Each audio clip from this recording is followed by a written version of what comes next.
وننتبه إلى هذا الخطر الداهم من هذا جار السوء. هذا موش هذه مالي اللي راح تخوفنا، موش مالي وموش المغرب وموش الإمارات. لا لا لا، هذا هو ديدن اليمين المتطرف، التدليس والغش والكذب على الناس. نحن قلنا أن الأزمة الجزائرية الفرنسية لم يكن. لا لا لا لا لا لا, لا. أنت هذا هو ديدنكم، تريدون أن تقدموا أنفسكم في عباية الملائكة وأنتم شياطين تريدون أن تخربوا كل العلاقات. دعني وأكمل من لباقة الحديث.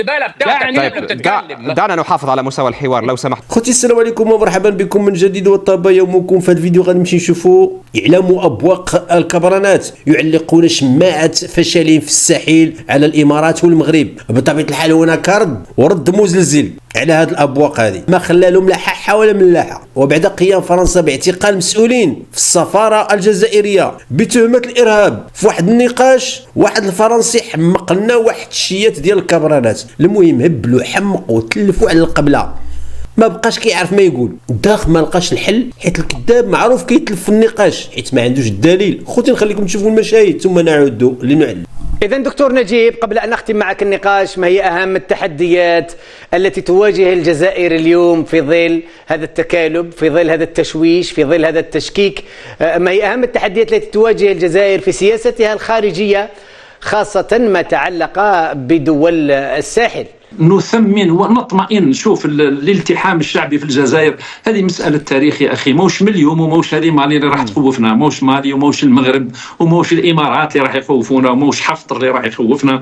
والجزائر فوق كل اعتبار، وننتبه إلى هذا الخطر الداهم من هذا جار السوء هذا اللي للاسف الشديد كنا ننتظر انه يعدل المواقف نتاعو، يعدل، لانه ما عندوش مصلحه. انا نقول هذا المخزن هذا ما عندكش مصلحه في إقامة علاقة مع الكيان الصهيوني.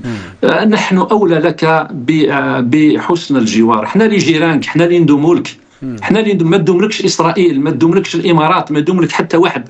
ففي الوقت اللي كنا ننتظروا انه يغيروا السياسه تاعهم مع يعني البوادر تاع رئيس الجمهوريه اللي في كل مره يذكر في الخطاب تاعو انه لسنا شعب، نحن لسنا معتدين ولن نعتدي على اي كان. يعني كنا ننتظر انه يتقربوا لنا، فاذا به يزيدوا يديروا يبعثوا بعثات عسكريه الى مالي وكذا من هذه ديال. نشكر لك دكتور. كلما ضاقت الأرض بالرهط الحاكم في زريبة الإملاق والرزايا اتجهوا صوب المغرب ليعلقوا مصائبهم على شماعة العدو الكلاسيكي أي المغرب. المغرب موطأ الأكناف الذي تنكر له أبناء النطف الأصبهانية وأحفاد أجناد الحلقة، فجلبوا المجوس وذيلهم المفروم بارون الكبتاغون لتدعيم أركانها المتهالكة سياسيا وعسكريا واقتصاديا. المصائب وكوابيس اليقظة حلت على محمية النظام المتعفن تترا، من تفشي الملاريا والدفتيريا إلى الأزمة الاقتصادية وانهيار القدرة الشرائية للقطيع أمام الارتفاع المهول لأسعار المواد الغذائية وندرتها، خصوصا أن القوة الضارطة لا تنتج شيئا سوى الشعارات والمؤامرات، وانهيار الدينار الهزيل الذي أصبحت قيمة الورقة التي يطبع عليها أغلى منه. وأصبح اليوم الشيكور في وحشة الجزائر بين مطرقة 1.5 مليون طابور وشح كل السلع. فزبانية الحكم الآثمة زهدت عن ضروب التنمية الاجتماعية ومسالك النهضة الاقتصادية، وكرست جهدها واستنزفت كل مقدراتها لتمزيق المغرب وضرب استقراره. الزمرة التي اختطفت الكيان الهجين وحكمته بالحديد والنار ونهبت ثرواته ساقت شعب الألاديش من خطمه إلى ضنك العيش وشظفه، وساقت زريبة المحن إلى القاع المعيب وراء كل دول الوراء. هذا الكيان الطائش ظن واهما أن الدبلوماسية المتحرشة والعنيفة في مفرداتها وأساليب بياناتها قد تربك المملكة المغربية المشهود لدبلوماسيتها ومواقفها بالحصافة والتؤدة. وهذه عقيدة الأغيار، لأن العنف والتهجم اللفظي سمة هؤلاء المنحطين خصوصا مع المغرب من خلال مزابل إعلامهم الوضيح وخرجات فيالق المواربين بالإضافة إلى كل مناحيس الدبلوماسية الجزائرية وحثالاتها. أسوة برأس الأفعى الكبران النازق شنقريحة، ثم المرجف تبون، مسيلمة قصر المرادية ومطاخها، عاشق الأرقام الفلكية والتصريحات الهوجاء. المغرب أعيته كل محاولات التعقل وقطع الشك باليقين أنه يخاطب سوقة من السفلة والمعتوهين يهيمون في المجادلة والملاججة والمخاصمة، كالحوشي يجهلون أدبيات الحوار البناء وحسن الجوار. فكان لب أهداف المغرب ترسيخ المكتسب وتحصينه، وقد حصل. فشنقريحة وتبون وباقي إخوة الشر المترابط لا يعرفون الحوار الحصيف والمهادنة. هذان المسخان الغريران لا يعرفان إلا بديء الكلام وما يغذي الكراهية والأحقاد. يصنعون من كل حدث معركة وملحمة ونصرا على الشاشات، لكنها في الواقع انعكاسا مفضوحا لهزيمة في الروح. نلتقي بعد الفاصل. يعني هنا يعني كيف ترد دكتور جو مسيحة عندما يقال أن هذا التوتر بين الجزائر وفرنسا يقوده اليمين المتطرف الفرنسي؟ أولا في فرنسا ما فيش حاجة اسمها يمين متطرف. اليمين المتطرف ده خرافات بيسمعوها البلاد العربية وبيسمعوها بعض المهاجرين هنا. اليمين القومي هو يمين بيدافع عن سيادة فرنسا وهوية فرنسا، زي ما الأستاذ ضيفك الكريم بيدافع عن سيادة الجزائر وهوية الجزائر، وأنا لا أدعو عليه أنه هو يمين متطرف. ده أول شيء. تاني شيء، العلاقات مع الجزائر. الجزائر تود أن تشعلل دائما كراهية الشعب الجزائري ضد فرنسا، وتذكر دائما بالاستعمار، لأن في هناك مصلحة للحكومة الجزائرية لكي تشكل وتجمع الشعب الجزائري حول الدكتاتورية الجزائرية من خلال التاريخ ومن خلال الاستعمار. ده شيء. الشيء الثاني، وزير الداخلية لا يطلب أن جميع الجزائريين اللي في فرنسا يرجعوا الجزائر. احنا بنطلب أن الجزائر تأخذ المجرمين اللي هم قاعدين بصفة غير شرعية بفرنسا.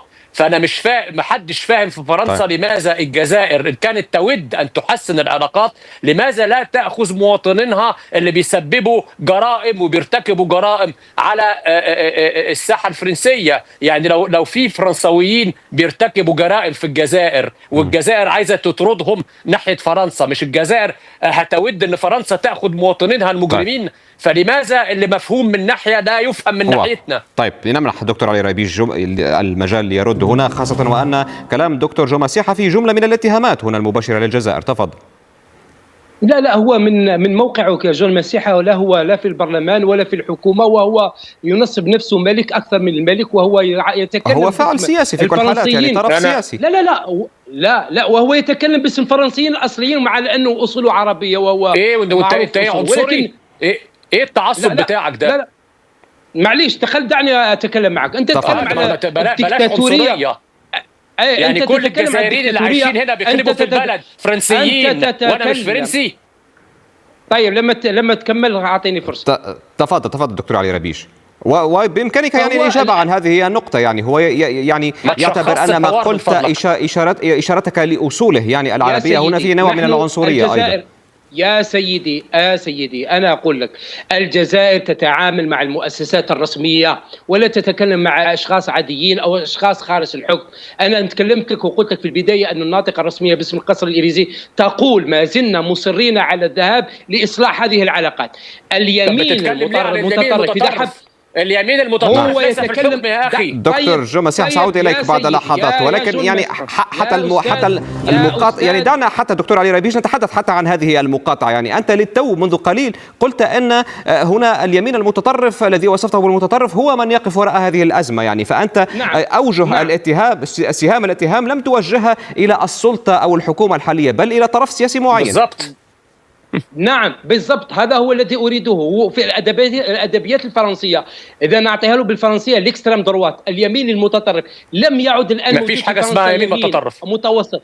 طيب سأعود إليك دكتور جو مسيح. يعني فقط تكمل. فلهذا هذا اليمين المتطرف هذا الذي يريد أن يخرج كل المهاجرين، هو معادي لكل ما هو إسلامي، هو معادي لكل ما هو عربي، هو يريد أن يطرد كل المهاجرين الموجودين في فرنسا، هذا معروف. وفيه زعماء من اليمين المتطرف ويتكلمون بهذا الصوت المرتفع.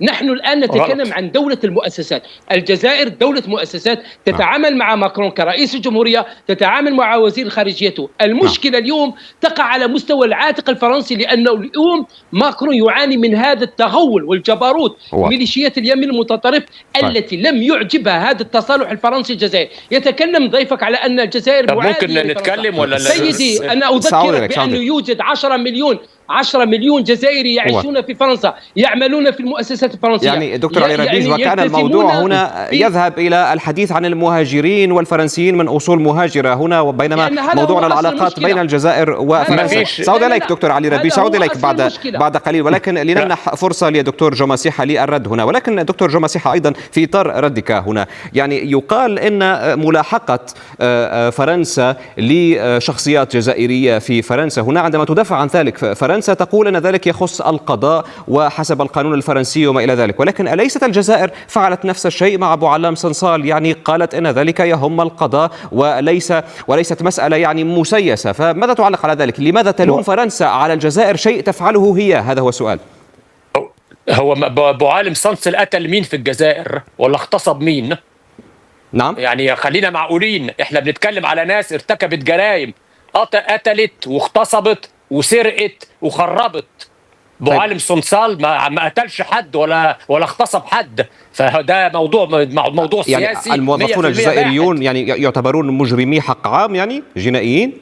لا، انهي موظفون؟ الناس اللي هي مطروده من فرنسا هنا ليست موظفين جزائريين، اللي احنا بنطالب من طردهم دول ناس قاعدين في فرنسا. لماذا تم اعتقال الموظف الجزائري؟ لماذا؟ في القنصليه الجزائريه. الحديث في السياق الدبلوماسي هنا الآن. نعم، لان برضه كان متاخد في جريمه وفي قضاء ماشي فيها، لكن اي بلد يعني الناس اللي انتم بتطردوها دي، هل مسكتوا عليها اي حاجه جرائم او فساد او اي شيء؟ لا. فيعني في تعامل دبلوماسي. ما ينفعش ان احنا لما نيجي نطرد من فرنسا مثلا 12 مجرم او ارهابي، الجزائر تنتقم بانك تطرد 12 دبلوماسي. هل ده الدبلوماسيين معناتها ان دول زي المجرمين؟ ده اول شيء. تاني شيء، ما فيش اي طرف في فرنسا سياسي او غير سياسي بيطالب بطرد كل المهاجرين. هذا كلام اضلال وكلام كاذب.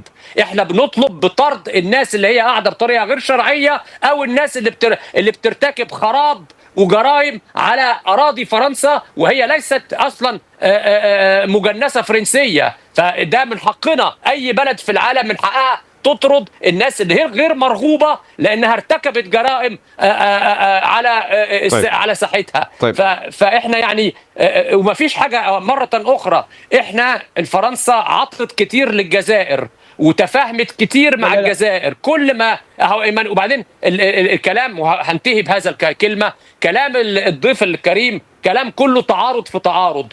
بيقول ان انا ما بمثلش حد، وفي نفس الوقت بيدي مسؤولية الكارثة لليمين المتطرف. طب هل اليمين المتطرف هو اللي حاكم في فرنسا دلوقتي؟ ولكنك قلت أنك لست يمين متطرف، اعتبرت نفسك وطنيا يعني وتيار سياسي. ده شيء. أنا أولا يمين قومي، فليكن أن اليمين القومي هو اللي مسؤول عن الكارثة. كيف ضيفك الكريم يستطيع أن يقول ذلك؟ وأيضا اليمين القومي ليس سائد في الحكم ايمانويل ماكرون مش يمين متطرف. وحتى لو برونو روتايو افكاره يمينيه، هو يعني في حكومه تحت سلطه ايمانويل ماكرون وبينفذ سياسه الداخليه. حول هذه النقطه سنعود الى الدكتور علي ربيج. نعم، ضيفك يتكلم على الديمقراطيه ويتكلم على حقوق الانسان ويتكلم على العداله ويتكلم على الجنات. هل يملك الجرأه الان ان يتحدى العداله الفرنسيه ويطلب منها محاكمه او معاقبه او القاء القبض على بنيامين نتنياهو لو زار فرنسا؟ وهذا هو مجرم حمر حسب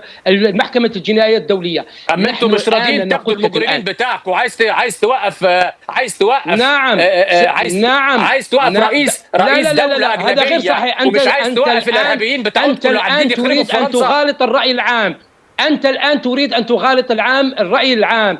فرنسا والشعب الفرنسي في جله ضد اليمين المتطرف. هم رموكم في أكثر من مناسبة.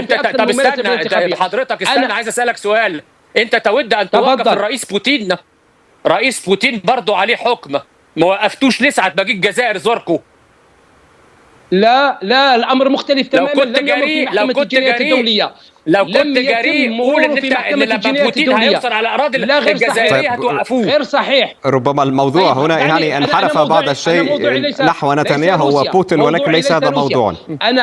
أنا النقطة التي أريد أن أصل إليها أن اليمين المتطرف الآن أصبح يتحكم في زمام المبادرة على مستوى السياسة الداخلية والخارجية الفرنسية. أنا لا أمنع ولا أقول العكس. اليوم اليمين المتطرف موجود في كل أوروبا وهو يصل إلى مراكز صناعة القرار.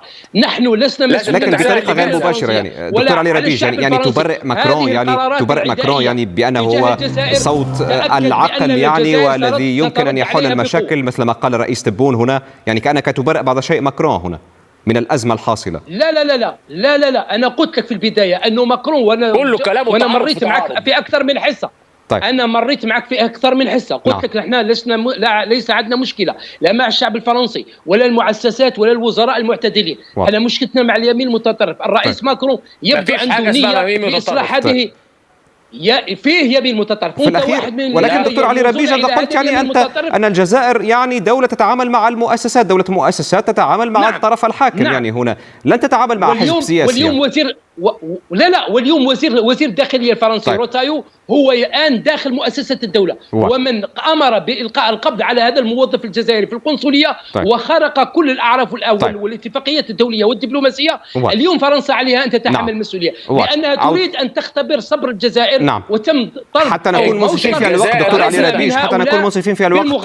اسمح لي بالعودة للدكتور جو مسيحة. يعني دكتور جو مسيحة، هناك تهديد فرنسي هنا بأن تقوم بالمثل فيما يتعلق بطرد دبلوماسيين أيضا جزائريين من جانبها هنا، فهل ستقدم فرنسا فعلا على هذه الخطوة؟ وإن فعلت كذلك سيكون الأمر غير مسبوق منذ استقلال الجزائر هنا. والله هو الغلط الشامل يرجع لإيمانويل ماكرون نفسه، لأن لما إيمانويل ماكرون قدم لستة 21 مجرم جزائري قدمها للسلطات الجزائرية، الكلام ده من شهر.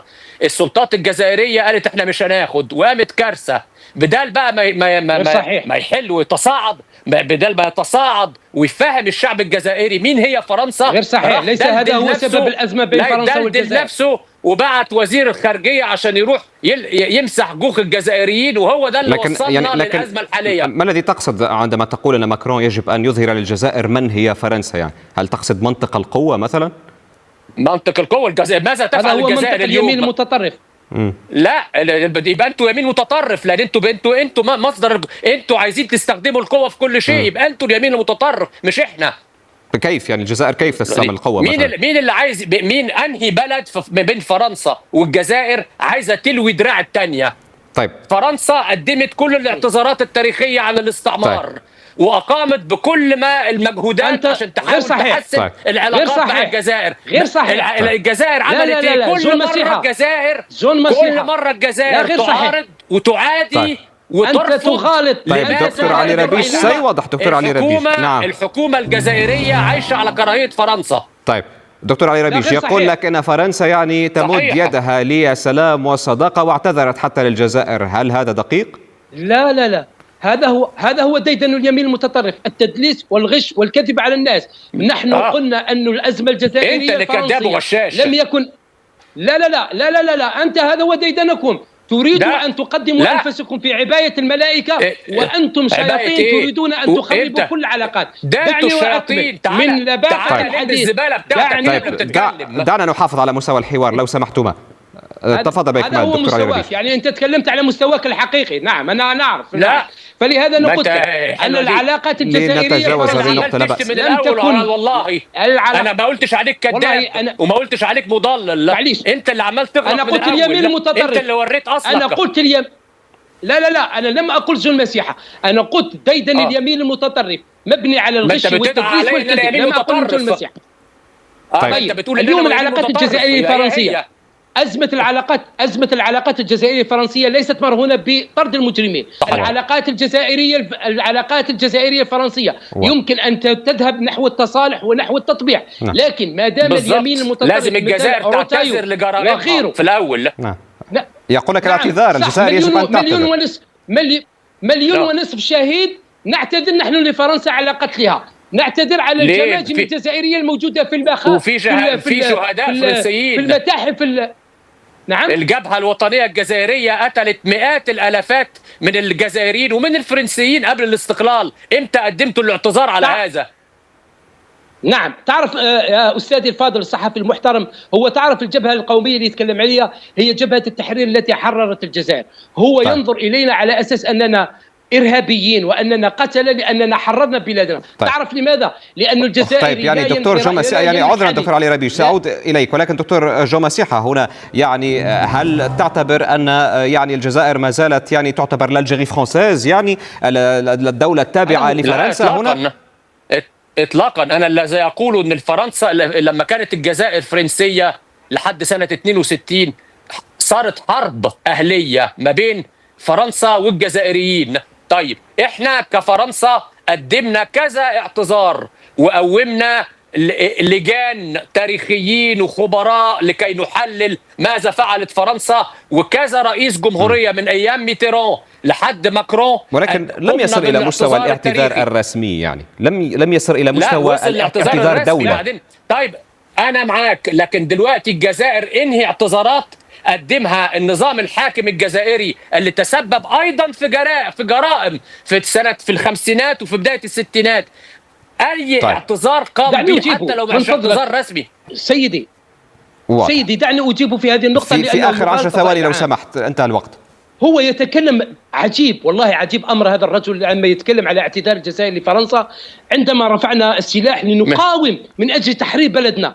تعرف كم قتلت الجزائر فرنسا من الجزائريين من 1830 إلى 1962؟ 10 مليون جزائري، ويطلب منا نحن الضحايا أن نعتذر. عدد الجزائريين ربما ذهب بين الحوار إلى سياقات تاريخية أخرى قد يطول فيها النقاش، ولكن نشكركما جزيل الشكر. هو في الحقيقة الكلمات ديال المغربي المخضرم السي محمد وزين كلمات جد قوية، لخصت بالضبط ما يعيشه الكبرانات، بين وكشف ووضح المشكلة اللي خلاها أبو خروبة للشعب الجزائري. المشكلة هل المبردعين والحمار قادر على فهم معاني الكلمات أم فقط يعرف لغة الشهيق والنهيق والعصا والزروطة وطعم البرسيم والتبن؟ حمار راي حمار يعرف فقط لغة العصا. وخذ من التوفيق لكافة المغاربة والمسلمين، والسلام عليكم.